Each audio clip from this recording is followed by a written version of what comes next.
TheAirNetwork.net. Welcome to another edition of Thursday Night Sports Talk. Greg Banks in the studio, live from Altoona, Pennsylvania. It's Dave Shannon, and live from Huntington, it's Chad States as we get things underway. How you guys doing this evening? Real good, real good. Right. Sorry that the World Series is over. What a World Series. And we'll talk about that in addition to football coming up in just a few moments. Chad, you're now technically challenged, or I should say technically in agreement with the rest of the guys. You're live on Skype tonight from Huntington. I am back and technologically advanced is what I'd like to think of myself at this point in time. Well, welcome to the 21st century, man. Yes, sir. About time. Advanced and enhanced. Yes, he is. Well, we'll just go with the advanced. And that's how we roll, ladies and gentlemen, on Thursday Night Sports Talk. Thanks for joining us. Anyhow, Jimmy Ty could not meet us, join us tonight, I should say. He's out Halloweening with his daughter, little Lucy's about 3 or 4 years old. And as I told Dave and Chad, I warned Jimmy that if she gets all that candy, she's going to be jacked up, so make sure he brings some to the studio next week. Uncle Greg needs some candy. There's nothing wrong with that. I'll take all the sugar I can get, by the way, folks.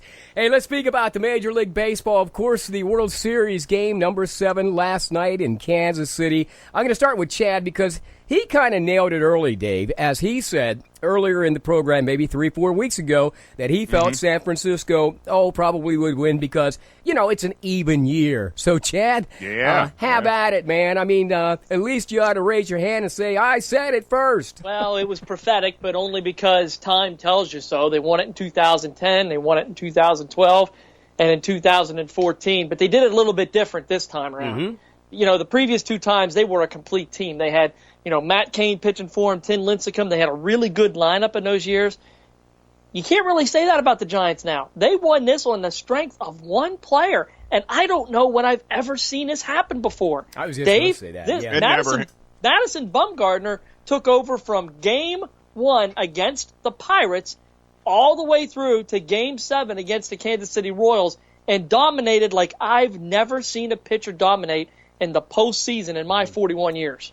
Madison Bumgarner, I started to call him the Pirate Killer, and he was way more than a Pirate Killer by the time it was all said and done. Just an amazing job that he did. Last night, too, I'm watching the game, and what it proves is it doesn't matter how fast you throw the baseball. It matters if you have control of it and can put it where you want to. And boy, his control was unbelievable. What was his fastest pitch last night? I never saw him over 92. I think 93, 94 it might have been.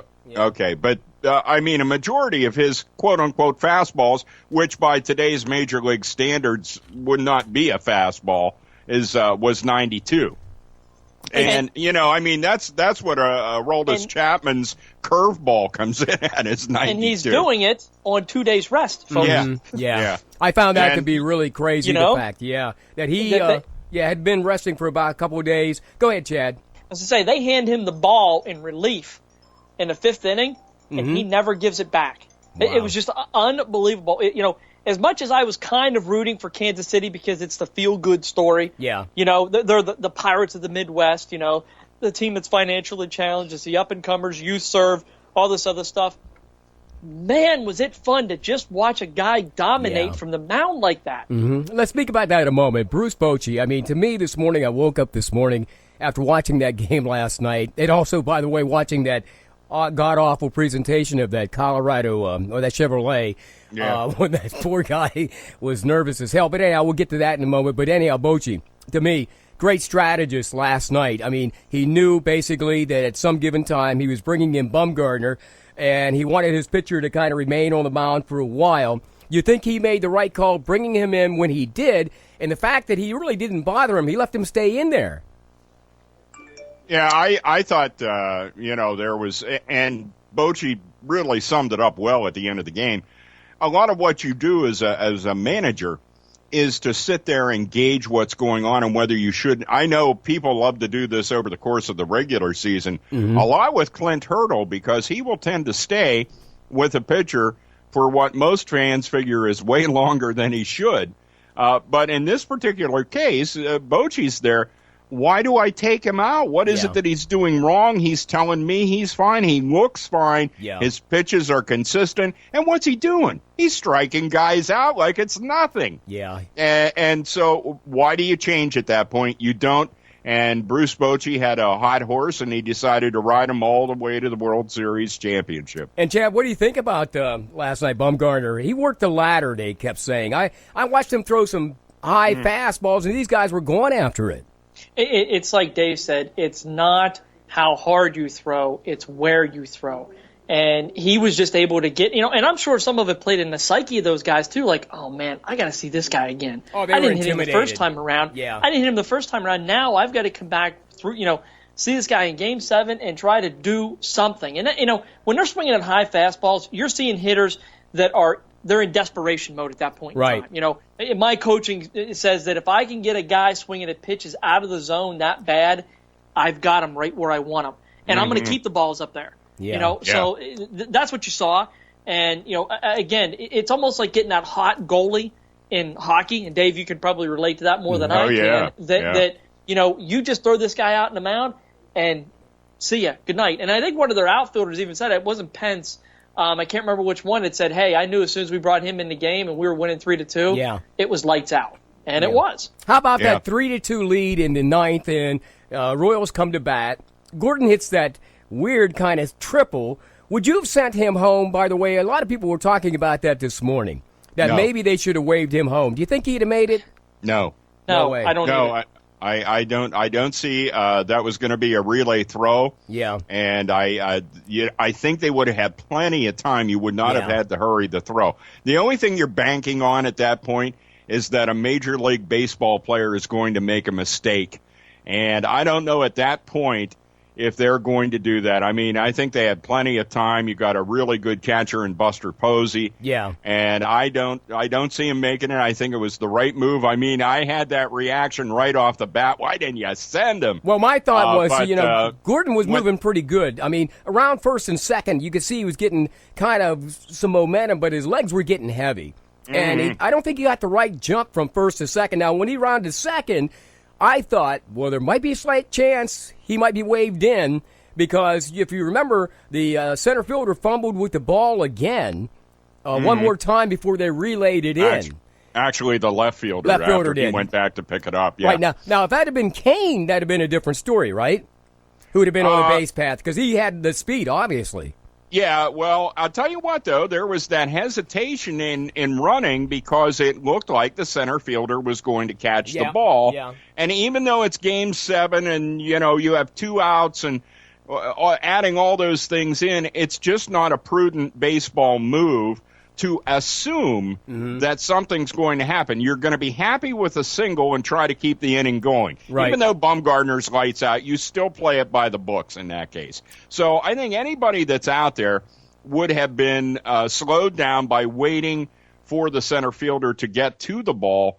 But then after it gets by him, that's where someone like King makes a big difference because it's the type of thing where you see that and you just open up. And that was a good description. His legs were getting heavy really that entire time. And the right thing to do was to keep him at third. There was no doubt about that. Hey, there's one more thing I want to say here before we go on. Let this be a lesson. And I was glad that Joe Buck brought this up. It's kind of nice when the announcers bring in things other than statistics during a game. And they did a really nice job with that. And Harold Reynolds, by the way, is like having a small child in the booth with you. Oh, man, he's like a kid with candy. He is just having a ball. He is. And I love Harold Reynolds, and I'm sorry that whatever happened at ESPN with him happened. I miss him at the Little League World Series because he's a kid at heart still. And he loved, doing those fundamental segments that they do with the players. Yeah. But at any rate, I want to get that out of the way. Harold, I love you. I know you're not listening, but hey, Joe Buck brings up that Madison Bumgarner, starting as a San Francisco Giant, is, he's down there in these, in the developmental stages, and they tell him you can't pitch that way. How about that? Yeah, how about that? And they change him and send him to single A, and he isn't doing anything. And he says, "Look, guys, I'm sorry. The way I throw is the way I throw. I'm going back to that." Yep. Look what we had last night and this World Series, just an unbelievable, body of work by him. And let this be a message to all Major League Baseball pitching coaches. Now, I don't see this. I don't see this with Ray Searage. But I'm sorry, anybody that's thought, and I heard a lot of Spin Williams supporters in the when he was with the Pirates, and I'm sorry, I don't buy that. I am not buying that. I watched him ruin pitchers because he toyed with their mechanics. What do you think about that, Chad? Changing mechanics, maybe midstream, like they have in recent cases with some of the Pirate pitchers. Well, I say you don't do it, and I'm going to give you another example, except I'm going to flip the script, and I'm going to go to the hitting side of things. Today, the poster child for the incorrect batting stance retired. How about the that? absolute poster child of what not to teach your kid how to hold and approach a baseball at the plate retired today. We talking about Pence? I'm talking about Kevin Youkilis, folks. Oh, Youkilis, okay. Kevin Youkilis is the most awkward batting stance I have ever seen in my life, and the guy's playing Major League Baseball. But it worked, Why? though. It worked, didn't it? That's the point, Yeah, you Greg. bet. And You that's bet. the point about baseball. Yeah. You don't tamper with something if it works. Hunter Pence actually has an issue with his back, and that's why he looks all goofy. But guess what? It works. It works. Yeah. If you have something that's working, you don't touch it. And I oftentimes, specifically in the youth leagues, where I roost at, and have been for 16 years, you will see guys saying, "Oh, no, back shoulder has to be up. You have to be square. You have to be, a little bit tense when you're up there, and, hands have to be in a certain correction." BS. You have to be relaxed and know what you're going to do with that pitch, and however you get from A to Z is entirely up to you. And Major League Baseball proves that time and time again. Hey, Chad, I bet Let you him if do you it. get a kid that comes up the bat and he's cross-handed and he's hitting homers, are you going to change his mechanics? I ain't touching him with a 10 football. In fact, I'm batting him fourth, and I'm buying him a soda at the end. That's what I'm There saying. you go. And, Hunter Pence comes to mind. I'm watching that kind of awkward stance last night, and I'm thinking, is you know what? Roberto Clemente. It works, he doesn't is it? Clemente. Yeah, it works. I mean, for those of us who were lucky enough to see Clemente play and watch him for all those years, right? I would have loved to have had the TV that we have now and have been able to watch way more games of Roberto Clemente. But sadly, that was not the case. It was you just relished the times you got to see.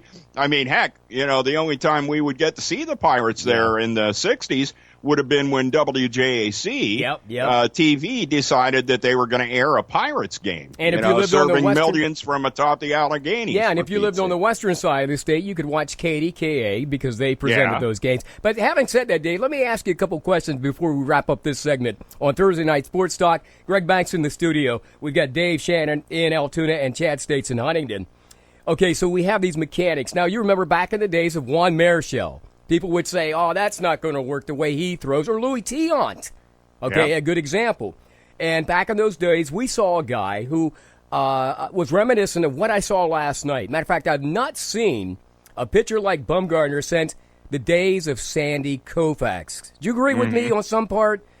We haven't seen that in almost 3 or 4 decades, where this guy is sort of like, let's throw out the analytics, let's throw out all the mechanics, let's throw out all the stuff that we know today being used in baseball. This guy is an iron horse. He's an iron horse. He could probably have thrown maybe the whole game last night.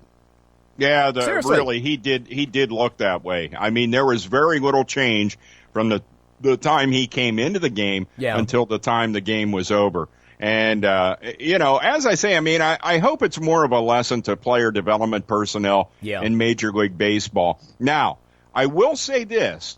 And he's going to ride the crest of this wave for a while. Yeah. It's a beautiful thing to watch. But you know what? I don't think in the end he will be able to get as many years out of his Major League pitching career if he had a little more conservative type of delivery But that being said, okay, what do you get? 5 more years? Yeah. You know, and it can mean a good deal of money depending on, you know, how good your career's going along. And certainly with he's going to command a top price tag. I mean, no I doubt. look for him at some point to try to have him in New York City with the Yankees. But that's music to my ears. I would be very happy to see that happen. Hey, Chad, having said that, let me ask you this. Now, the Giants have won 3 times in 5 years.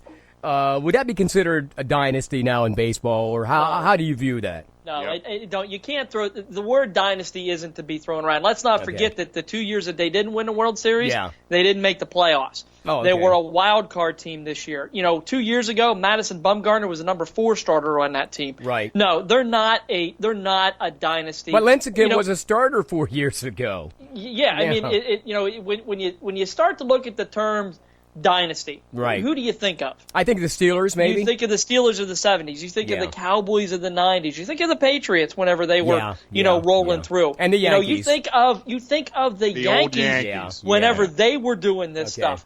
You know, I'm not saying that it's not a hell of an accomplishment, and I really think that it is, but it's a new cast of characters every 3 years that's getting this. Yeah. The guy that's the dynasty out of it is Bruce Bochy. Oh yeah, that's the glue. That's the Hall of Famer out of all this. Mm-hmm. So dynasty. I'm cautious to throw that out. They're not the Chicago Bulls. They're just not the LA Lakers or the Boston Celtics. Yeah. Is it going to be something that you are going to remember as that was a great team winning those championships? And you're not. That's my point. Well, we've won a great World Series. Let me wrap it up with this on Thursday Night Sports Talk as we wind up our Major League Baseball season. Pablo Sandoval, I watched him in the celebration last night. I watched Hunter Pence. And what came to mind in both of those instances was, are they going to be there with the Giants next season? Now, Sandoval, I'm understanding, he becomes a free agent, and he's probably going to make some more money. I'm hearing today he may end up being in Boston. Have you guys heard anything about either he or Hunter Pence? I've heard the same thing about Sandoval. Last night before the game started, you saw him saying a lot of goodbyes to some players out there, including Pence. Yeah. He'll be gone. He won't be re-signed. He's got some age to him, and it's just time for – sometimes in baseball the ship sails and you have another guy coming up through that you've got to get there. It's going to be a little bit cheaper on the payroll. Right. And you're going to move on. And I truly believe that's the case with Sandoval. Pence will be back next year. Pence is a different – that guy is he's a strange cat. He is a strange cat. He leads that team. That team follows him, and you need players like that. Yeah. My beloved Yankees kind of went downhill when Paul O'Neill retired. Yeah. Paul O'Neill was a big catalyst to that team, not from a physical standpoint and not from just being a great baseball player, but from the way he led the charge in the locker room, the way he just got people to follow him. Pence is the same way. So Pence will be back. Sandoval's gone. That's I think you've summed that up perfectly. It's interesting too. I think back when Pence left the Astros and how close of a deal that was. I understand why the Pirates didn't do as big a play for him as maybe they could have or whatever. Right. But because they just had so much talent in the outfield in the minor leagues and what they had drafted that they knew that they really wouldn't have a place for him at a point down the road. So I understand why they didn't make a play for Hunter Pence. But I think back and it's like, wouldn't that have been something to see him play in Pittsburgh? His Clemente-esque approach to hitting. Yeah. And the way, honest to goodness, even the way he throws in the outfield, you may have it dead on there, Chad, when you say about the back, because Roberto had his problems with his back too. Yeah. And and maybe that's why their styles are so similar, as the way they had to accomplish what they needed to accomplish.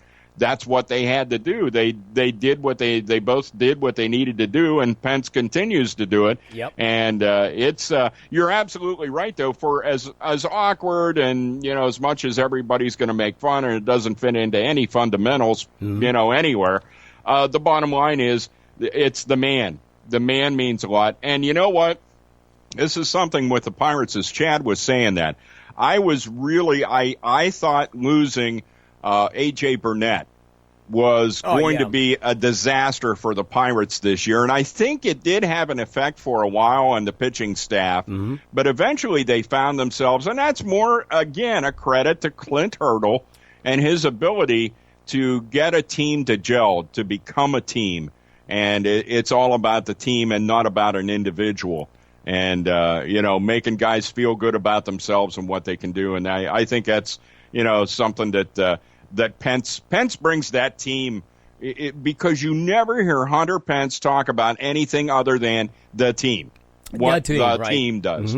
Yeah, so, Thursday night sports talk on the airnetwork.net. Greg Banks in the studio, Dave Shannon in Altoona, and Chad States in Huntington. Chad, real quick, as we wrap this segment up, and we talked about this earlier, Joe Madden, the manager of Tampa, of course, resigned. It appears to be that he's heading to Chicago, am I hearing now, as opposed to maybe heading to the broadcast booth? He took his pet goat and he's going to Chicago. He's going to be. The Cubs are trying to catch lightning in a bottle with Joe Madden. And Joe Madden, honest to goodness, what he did at Tampa Bay with the resources that he had down there was phenomenal. I mean, that's a lower tiered Major League Baseball team. He had he's going to be, but they always had a good, strong youth movement down there. Yeah, and they had a great GM too, who now is in LA. Including what made the Royals the Royals was the Will Myers deal when he went down to Tampa Bay. Yeah. And then Kansas City got all those in return. But Joe Madden's going to go into a very tough situation because Chicago hasn't won since when, 1907. So that's a tough environment. That guy's going to go in as an accomplished manager, and people are going to expect big things out of him. Now, fortunately, the Cubs are prepared. They have a very good, strong youth movement going on over there, and a good GM, Theo Epstein, who used to be at the Red Sox. So, he's picked a good choice, but, man, is the pressure going to be on him over there? Oh, it is. And, we'll see. And one of the things that you and I discussed briefly, because I didn't know Joe had made up his mind whether to go to Chicago, but my thought was, as of last week, once he resigned, I thought, okay, here's how that's going to go down. Since he's leaving Tampa Bay, their GM goes to L.A., he'll set out for a year in the broadcast booth and then take over Mattingly's job when his contract is up next season. That just seemed perfect. And this just goes to show you the error of your ways, Greg. Do not try to apply logic to professional sports. Because I never saw that coming at all. That wasn't even in the equation, Chicago, till Chad had said it, and I did a Google thing, and it's like, damn, he didn't take the job yet, but it appears he's going to take that job. Yep. Yeah, well, hats off to him. I mean, you can't say he doesn't like a typical Pennsylvania guy. I was going to say he's from Hazleton, so he's a Pennsylvania guy, and we wish him the best of luck. Hey, coming up, fantasy football, the Steelers. In addition to that, Penn State and Pitt. A lot more coming up on this edition of Thursday Night Sports Talk up next here on the airnetwork.net. Today, my new dad threw a barbecue. Today, my new son and I threw a barbecue. There were burgers and chicken. I burnt everything. The burgers, the chicken, the salad. They were delicious. They were awful. And then we had watermelon. I'm allergic to watermelon. And then we played catch. I broke Mr. Lewis's window, Mrs. Wakeham's window, Mrs. Wakeham's windshield. And then, somehow, my hand. My hand! And then my dad even let me drive his car. The hospital's on the right! It was a rough day. It was a great day. You don't have to be perfect to be a perfect parent. Thousands of kids in foster care will take you just as you are. For more information on how you can adopt, visit adoptuskids.org. A public service announcement from the U.S. Department of Health and Human Services, Adopt U.S. Kids, I can help the next and customer the Ad over Council. here. Oh, thank you. Hi. Wow, that's a lot of books. Let's see. How to keep your child safe. Child-proofing your home. Child-proofing your yard. Child-proofing your in-laws' home and yard. Well, I'm guessing you have a little one at home? Yeah. Well, it looks like you must take good care of her. Oh, thank you. Now, let's see. Parent's Guide to Safe Toys. That's a really good one. Parent's Guide to Safe Foods. Parent's Guide to Safe Safety Products. Parent's Guide to Parenting Guides. Don't throw the baby out with the bathwater and other safety tips. Of all the things you can read about keeping your child safe, the most important is attached to the back of their car seat. Read the instruction manual and learn to use the latch system. It makes it easier to be sure your child's car seat is installed correctly. Parent's Guide to Telling Other Parents How to Raise Their Kids. To learn more, go to safercar.gov. Anchor, Tether, Latch, the next generation of child safety. A message from the U.S. Department of Transportation and the Ad Council. Welcome back to Thursday Night Sports Talk. Greg Banks in the studio, Dave Shannon in Altoona, and Chad States with us live in Johnstown, actually in Huntington, with his new, he's got Skype, and we're so happy. I'm so excited for you, man. Welcome to it. Yeah, it's this iPhone 6 it's packing heat now. We're in good shape. Hey Dave, I'm sending him out to do some Huntington Bearcat basketball maybe this winter now, man. Yeah. There you go. We'll do those games live. Hey, but listen, now let's get into a little bit about the NFL. Jimmy is not here tonight to talk fantasy football. Some of these guys, I don't even know who they are, but I did a little research, and as I look, obviously, we know the leaders. At quarterback, Drew Brees, still heads up, Manning, of course. In addition to that, let me ask you guys real quick about this. I was going to save it. Ben Roethlisberger after Sunday's game, breaking records, of course. He looked good. Do you think he at least belongs in the top 5 of quarterbacks in the NFL now? I mean, seriously. He always did. Okay. He always did. Anybody that ignored that was just ignoring someone who had a skill level that was much better than 80%, 90% of the quarterbacks in the NFL. Yeah. I mean, it goes to his physical prowess, his size, and what he's able to do with it. And it's always been that. And I'll tell you, the amazing thing is, you give Ben Roethlisberger an offensive line that protects him, look out. I mean, he's going to be completing passes, and you're getting scored upon a lot more often than you think you will. Yeah, and the only reason he has down seasons is when his O-line's not protected. Say the best stat for Ben Roethlisberger was not 500 yards. Yeah, It was 100 victories in 50 games or in 150 games. Right. That tells you all you need to know about what Ben Roethlisberger has meant to the Steeler organization since he's came. He has been flat out dominant at winning football games. Yeah. And that's what the NFL's about. At the end of the day, you can have guys that put up video game numbers all night long. Yeah. Matt Stafford, hey, where's that get you? You know what I mean? Mm-hmm. It's all about wins. He did something that Tom Brady has done. Yeah. Joe Montana has done. Bradshaw. And who else? I think Bradshaw was in there, Bradshaw too. was the other one. Yeah. That's it. Mm-hmm. 4 quarterbacks in the history of the National Football League have done that. Yeah. That just goes to show you what he's about.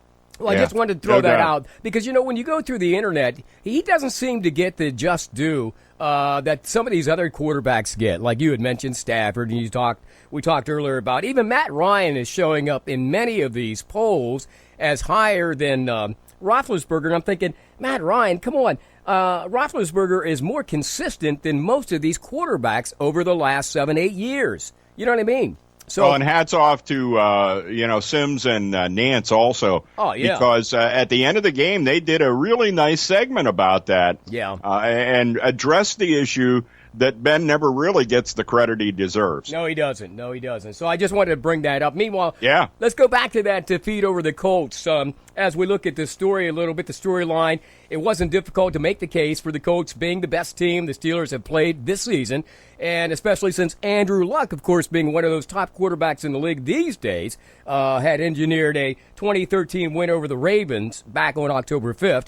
Well, meanwhile, as we watch the game, what comes to your mind, Chad, in that game that was significant? Was it time of possession? Was it the way Ben worked the field? Was it special teams? Your assessment of the game against the Colts? It was 2 things. It was confidence in receivers, specifically Marcus Wheaton stepping up and Marcavius Bryant, the rookie who has really showed up to become one of Ben's favorite targets here over the last 2 games. He was inactive for the first 4 or 5, and he's really showing up here and giving Ben a nice comfort spot, and he's stretching the field. So now he's allowing Miller to get open underneath and Antonio Brown to do what he needs to do. The other thing that I saw was when Shazier came back into that defense, it got a little bit quicker. Mm-hmm. It got a little bit quicker to the quarterback. They were getting some penetration through on Indianapolis that they hadn't got all year long. So, did it really do anything to stop them?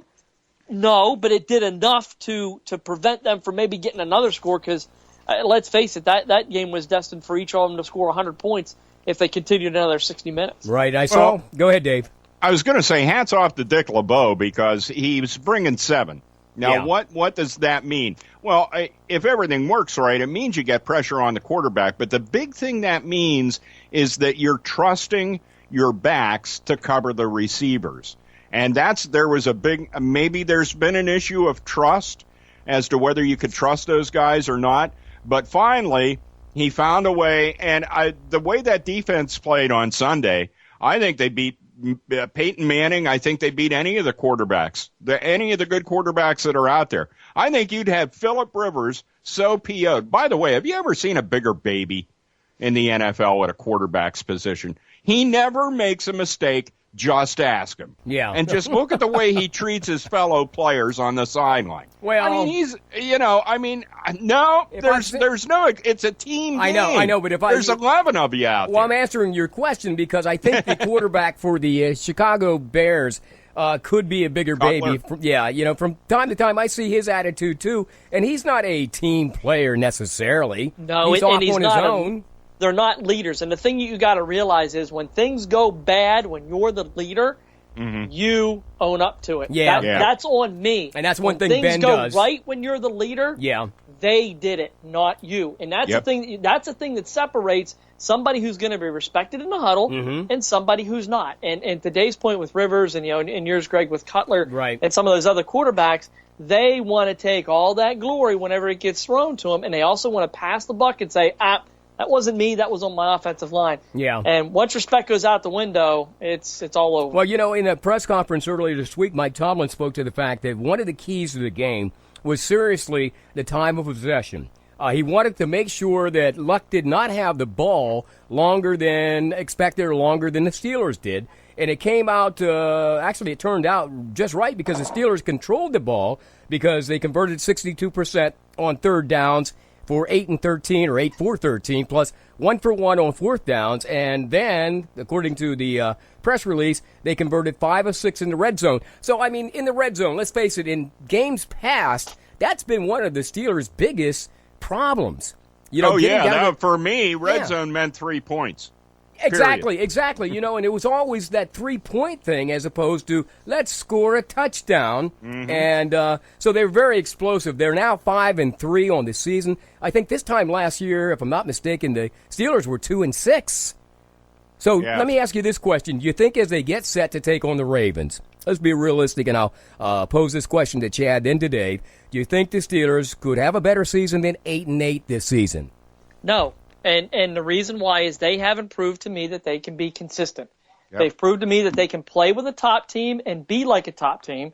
They've also proved to me that they can play with a stinker team like Tampa Bay and lose to them. So until they show me that consistency of I'm going to beat the teams that I'm supposed to and I'm going to play with the teams that I'm supposed to, then I might get that confidence level. But they could very easily walk out this week and get smoked by the Ravens, and I'm not going to stand here surprised. Well, let's talk about that, Dave, real quick. Do you think their chances are slim to none or better than ever against the Ravens this second time out?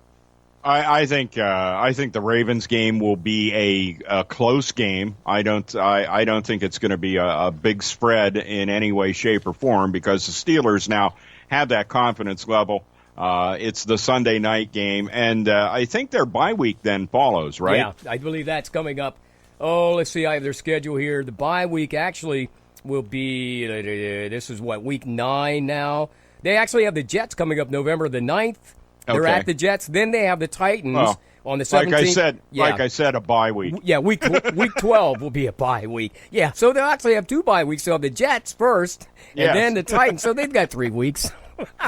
But bottom line is, I think that boosts them in any number of ways. Yeah. And I whatever reasons, that Dick LeBeau decided to do what he did, it was a good choice. It was a good choice because it provided results for them. And I'll tell you what, Joe Flacco is a quarterback that cannot do what Ben Roethlisberger can do. He cannot extend a play like Ben can. And if they're going to bring the kind of pressure in on Joe Flacco that they were able to bring against Andrew Luck on Sunday, then I it's going to be, at bare minimum, a close game between the two teams, and the Steelers might actually get the win out of it. Hey, Chad, what are we looking for from the Ravens offensively other than Flacco? They got any hidden weapons that they'll be using this weekend? They don't run the ball bad. Yeah. They've got a couple no-name running backs. Jimmy'd probably know who they are better than I am. I think Yeah. one's Trousseau and the other one's Forsett. Okay. They don't run the ball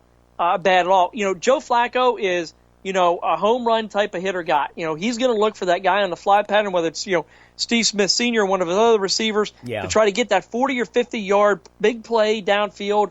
Al Davis would love him type guy. That's the way he rolls. Yeah. So I would look for Baltimore to come out and try to run the football straight at Pittsburgh and see how much success they have in being able to dominate that front seven of the Steelers. Dave, Shannon, and Altoona, Chad States, and Huntington. Greg Banks in the studio. Chad, we missed you last week. Matter of fact, we missed our predictions last week, too. Because, Dave, we were way off. Yeah, when it came to the Steeler game, I think Jimmy, you and I said definitely the Colts, even by maybe a slim margin, but we said the Colts. What's your prediction this week, Chad, on this Ravens game? It's at home. The Steelers play really good in a national audience at nighttime. Yeah. I'm going to take the Steelers. I'm with Dave. I think this game kind of gets back to the old Steelers Ravens rivalry we saw 3-4 years ago. So I'm not going to predict a high-scoring game. I'm going to go 17-13 Pittsburgh. All right, you, Dave? I was going to go 21-14 Steelers. So thinking, and maybe, let me adjust that. I'm going to go 21-17. Okay. 21-17. And if you notice, I have no prediction. I have no idea. I'm just going to watch the game on Sunday night on NBC. It's the Steelers and the Ravens. Meanwhile, this is Thursday Night Sports Talk on the AirNetwork.net. If you'd ever like to join us, by the way, you can jump on Skype and just request our contact, send a contact request to Greg Banks 3. That's Greg Banks 3. And we'll certainly get you in on the show. Meanwhile, this show will rebroadcast tomorrow at 4 p.m. That's Fridays at 4 to 5, but it's live Thursday nights at 7. Meanwhile, let's burn this last break, guys, and then get into Penn State, Pitt, also the Penguins, and Huntington Bearcats, all coming up next on this edition of Thursday Night Sports Talk. Confessions of a Potentially Perfect Parent, brought to you by AdoptUsKids.org. I might look like an adult, like a person who could possibly be a parent, but I have no idea how to talk like one. And everyone knows that if you want to be a parent, you have to sound good when you say things like, "Don't make me turn this car around," or "because I said so," or "Don't make me come back there." I don't even really know what those things mean, but I know that I actually believed my parents when they said them to me. How did they manage to sound so convincing? Here we go. "Don't make me come back there." Ugh, no, that's not tough enough at all. Kids can sense weakness. "Don't make me come back there." Ooh, yeah, that's better. In fact, that kind of sounded like my dad. Weird. You don't have to be perfect to be a perfect parent. There are thousands of teens in foster care who would love to listen to you practice your dad voice. Call 1-888-200-4005 or visit AdoptUsKids.org for more information. This message brought to you by the U.S. Department of Health and Human Services, Adopt Us Kids, and the Ad Council. All right. Can everybody take their seats and settle down, please? Hey, come on, guys. We got a lot of work to get through today, okay? Now, let's start with some word problems. Okay, let's see. This question is for Jacob. Jacob, let's say you work 25 hours a week after school at the deli, earning $8 an hour. Sally works 30 hours a week at the movie theater, earning Y dollars an hour. And Sean works 40 hours a week at the auto shop, earning X dollars an hour.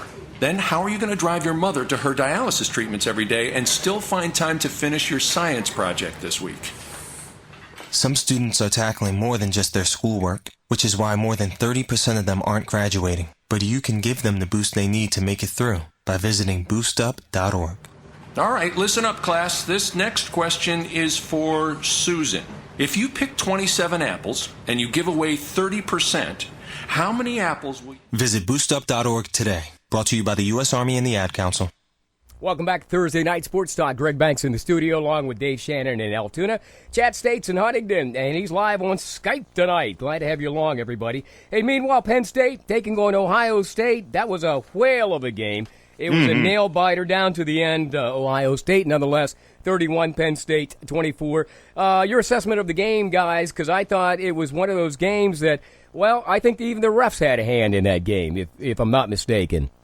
Sadly, a lot of Penn State fans and even people in the media decided to jump all over that. And it is what it is.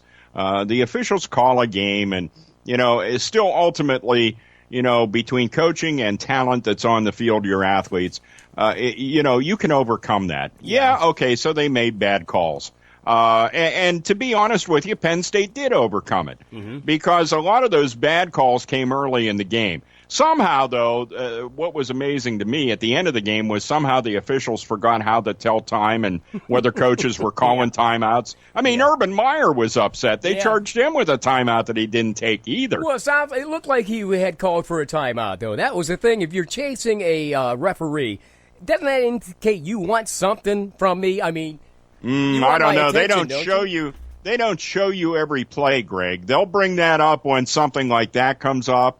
And you'll see the coaches will, depending on what their argument's about and things like that, you're probably 80-90% of the time, if they're chasing down an official, it is to try to get timeout. But it doesn't always work that way. Yeah, that's true. So, it's not like they have an ISO camera on the head coaches all the time. Yeah. So you don't really – and if it doesn't become a part of the play, you're never going to see it, even if they did have an ISO camera on the coach. Hey, Chad, in that game, Ohio State won the toss in the first overtime, elected to start on defense. There was a 12-yard pitch and catch from Hackenberg to Hamilton, highlighting the Penn State overtime drive that ended with a 1-yard run by Bill Belton. Okay, that was a touchdown. I believe it made it 24-17 then for Penn State. First time they led in the game. Yeah, so, as we looked at that game, were you sitting sort of like on pins and needles like I was, thinking these guys certainly now have the momentum? I mean, did you think they had it in the bag, Chad? I did. That crowd was so loud. And, it caused Ohio State to do things that it didn't want to do. And honestly, I thought once they scored that touchdown, that crowd was just going to carry them to a victory. It didn't end up happening, but, I talked to several people that I work with that were actually at the game, and they said it was an electric feel. Yeah. They've been there for big games. It has never been that loud before in Beaver Stadium. Yeah. So, I thought they had it in the bag when they scored, just because I thought the crowd was going to carry it over. Well, the Buckeyes then came back with a 5-yard touchdown run by Barrett to force a second overtime period. During the extra point, Penn State was flagged for leaping, a penalty that was assessed on the Buckeyes' possession in the second overtime. Is that something that you think every college player should know, that you can't leap in college football like you can in the NFL, guys? I mean, is that just something that's inherently taught, or is it just assumed that you know that you can't do that in college football? College player, college enthusiasm. Right. They were in the Penn State end where the student section is. Yeah. Maybe your mind just kind of wanders a little bit at that point. Just because of how old you are and the situation you're in. So hey, enthusiasm. You know better. Yeah. You know better, but there's just so much adrenaline. When you get into those OT games, especially the first overtime, man, are you running on adrenaline? Yeah. Especially depending on how, what way the game ended. And the way the game ended, boy, was Penn State on an adrenaline high. Yeah. Man. Dave, you hit on it. They're college kids. Yeah. Think about when you were back in college. Did you make any mistakes? I got some that I don't even want to relive. Well, okay, so if it was truth and dare, no, I didn't make any mistakes. Hey, but listen, Chad, let me ask you about this. Defensive lineman for Ohio State, what was his name? Bose, Joey Bose. Man, he looked like a monster. He reminded me of Dave. What was the guy's name from Ohio State back in the 80s, maybe 70s, 80s? He was a monster. And so Bose was just sort of like just moving people out of the way and knocking people over to get to Hackenberg near the end. There was one piece of video I saw where he actually tore his helmet off. I mean, he seriously did. That would be something that they should have flagged. You know what I mean? You're supposed to. Your helmet gets removed, you have to sit for a play. Well, yeah. Or face a penalty or do something along the line. Ohio State usually has great interior linemen. Yeah. I think there's Cam Hayward's playing for the Steelers now. He was an Ohio State Buckeye. Yeah. They've traditionally had very good. Orlando Pace, we all remember him from back in the day, and he was an offensive lineman. And that guy was a mountain of a man to move. So, Ohio State has traditionally had these big guys that are tough to deal with. I was thinking of Chris Billman, by the way. Chris Billman. Billman was a linebacker for him. Yeah. But that's what makes Ohio State the class of the Big Ten, is they're able to get those types of recruits. Let me ask you about I'll tell you this what, week. It takes you back to the old days of the Massillon, when Massillon was such a dominating high school football team. Yeah, I remember them playing in what was Altoona. Altoona? Yeah, geez, monsters. I remember Massillon the biggest High crowd. School. Yeah, Massillon. The biggest crowd I ever saw at Mansion Park. Was like in the later '60s, and it was Altoona Massillon. Coming out and of Ohio. I mean, it was every seat in the bleachers at Mansion Park was filled, and it was a minimum of 5 deep on the track around the football And, field. they were a football factory, too. And I remember when Earl Strom was the coach at Altoona High at the time. Yeah. It was, man, those were incredible games, Dave. They were. Let me ask about this weekend now. Saturday, the Knicks have a chance to recover. They took on Maryland, okay, and I forgot that they're even in the Big Ten. But that game is at noon on ESPN2. Your assessments real quick on the game between Maryland and Penn State. They could be evenly matched, but I don't know that much about the Terps. I don't either. I think that Penn State, based on the momentum they built at the end of the Ohio State game, I don't think that ruins them, because I don't think Coach Franklin is the type of coach that would let that loss, as if people want to call it devastating, they can. I don't think it was. Yeah. I think it should have taught them a lot about themselves and their character to be able to come back in the game, and in their defense to be able to hold an explosive team basically scoreless for as long as they did. Yeah. So that in mind, I think they really have a big game against Maryland this weekend. Wait, how do you feel about that game coming up on Saturday, Chad? Who do you think I don't feel as good predicts as that Dave does. No. I'm seeing a big letdown. I watched Maryland play against West Virginia a couple weeks ago, and Maryland's a solid football team. The thing that I have seen, at least throughout my sports career and coaching, is you are so geared up for 1 week, and they were so focused on that coming out of the bye weekend to go to Ohio State. Yeah. And I know they lost, and I think the coaches can try to refocus them all they want, but I'm not seeing this as a big win for Penn State. If they win, and I'm going to say if they win, it's going to be close. It's going to be within, a 3 or 4 point margin. Maryland is not a bad football team at all. Okay.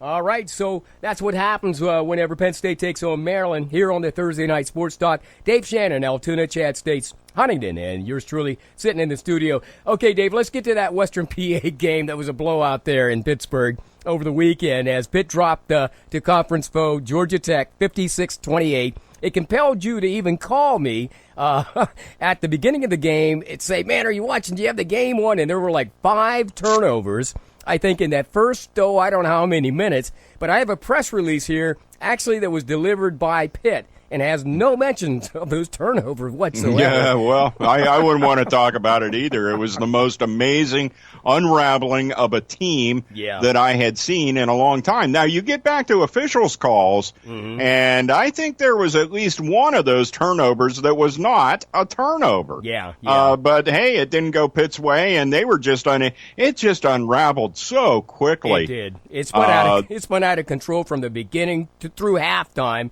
And I don't remember what the halftime score was, but I thought, this is going to be bad, and it ended up Georgia Tech 56, Pitt 28. Now, James Conner did rush for 119 yards.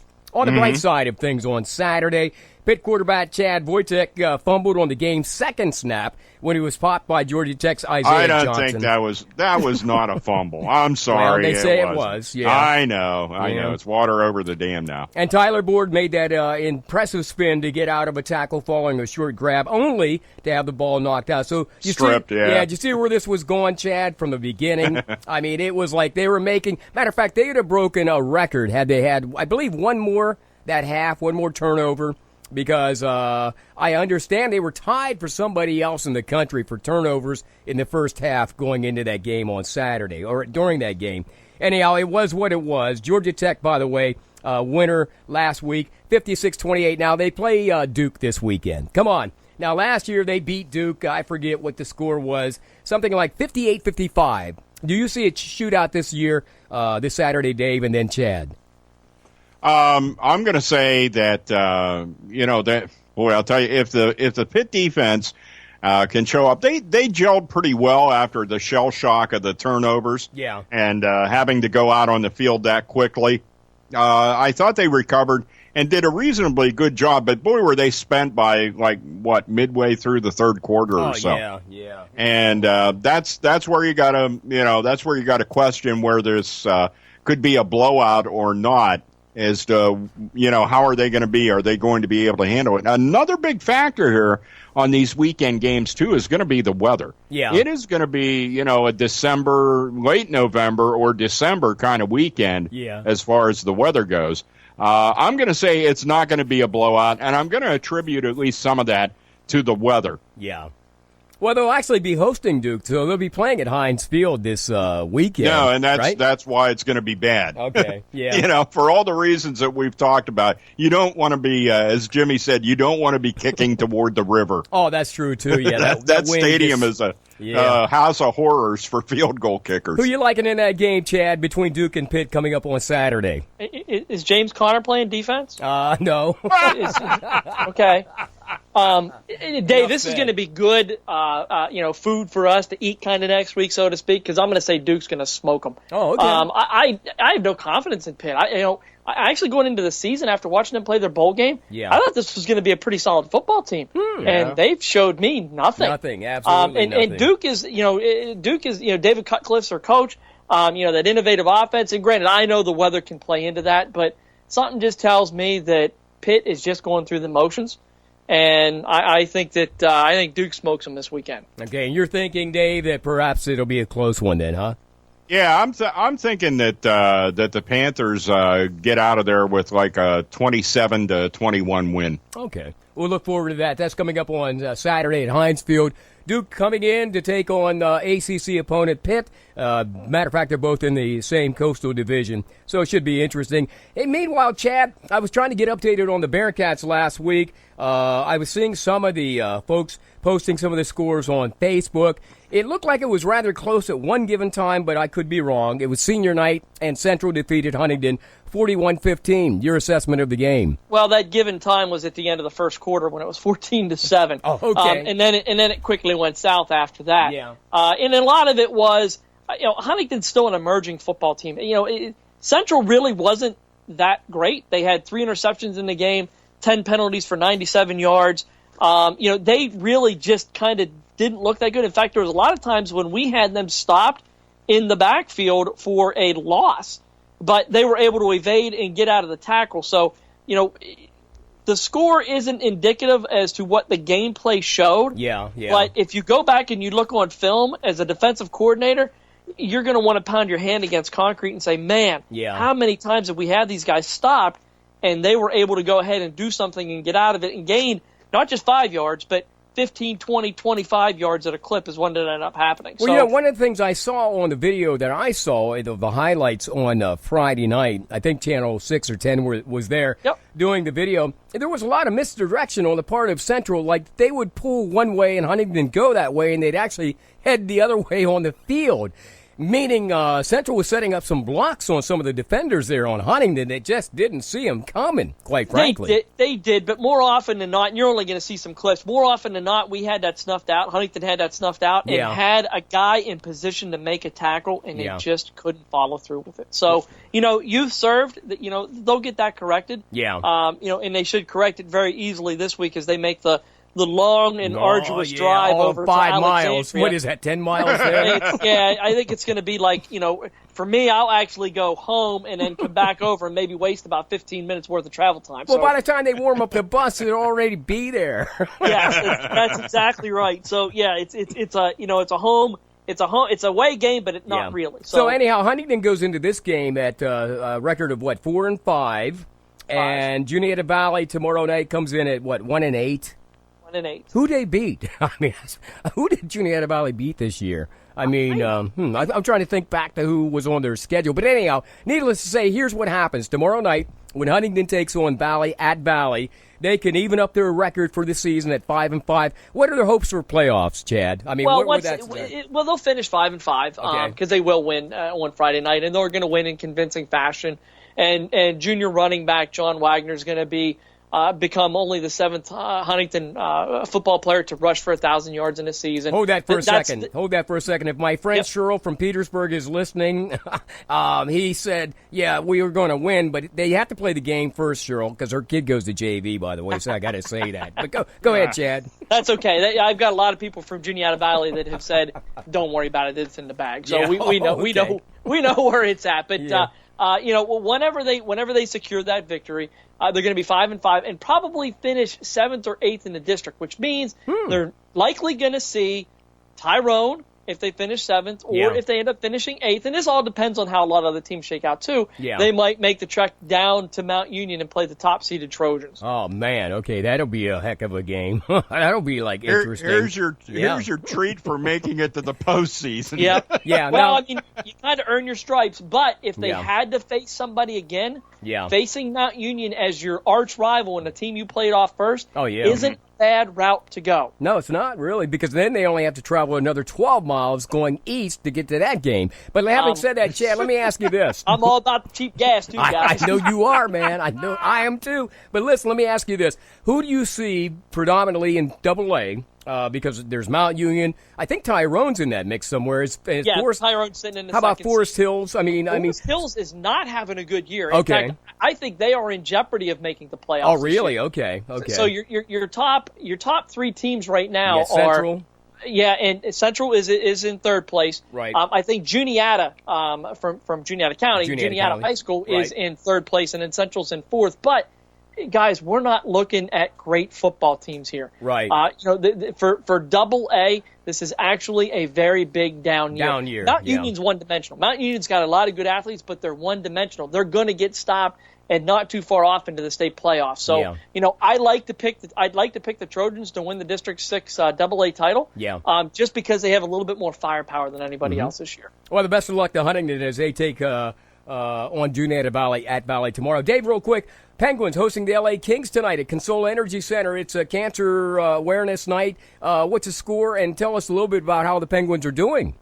Hockey fights cancer night to night, and they did go back to the regular uniforms. They had a purple-pink combination on in the pregame and their warm-ups. Basically purplish type jersey with pink numbers on it, which I'm sure every announcer that's involved in the game or every cameraman is totally thrilled that they took those off. Oh, yeah. Because there's no way you could read those stinking numbers on those jerseys. And you can't fight in a pink jersey. But at any rate, the Pens are up 2-0 at this point, courtesy of power play goals. Some beautiful passing. Evgeny Malkin making a pass to and Chris Kunitz just amazes me. Yeah.